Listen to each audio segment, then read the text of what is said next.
This video is an artistic work of fiction. Only a fool would take any of this as fact. Just so you know. Dear Mom and Dad, it has now been 3 months since I've left for college. I've been remiss in writing and I'm sorry for my thoughtfulness. I'll bring you up to date now, but before you watch any more of this video, you should probably sit down. Well, I'm getting along pretty well now. The skull fracture and the concussion that I got after jumping out of the window of the dormitory fire, that's almost better. I only spent like 2 weeks in the hospital and I can kind of see correctly out of my right eye now. And I only get like 2 headaches a day. Fortunately, the dormitory fire and my jump were witnessed by a gas station attendant down the street.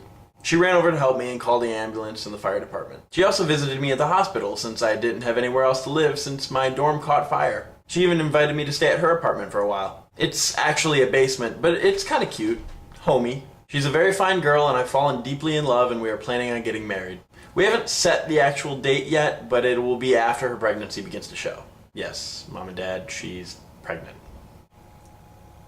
I know how much you're looking forward to becoming grandparents, and I know that you'll welcome the baby with warm and open arms and give it the same tender and loving care that you gave me as a child. The reason for the delay in the marriage date is because my girlfriend has a minor infection that causes us not to pass premarital blood tests, which I carelessly caught from her.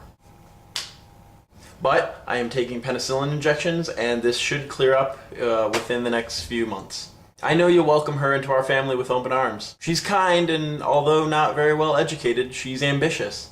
And although she's a different race and completely different religion than us, I know that your expressed tolerance will not find a hindrance in loving her. Her family background is good. I'm told that her father is an important gun bearer in the village from Africa from which she came.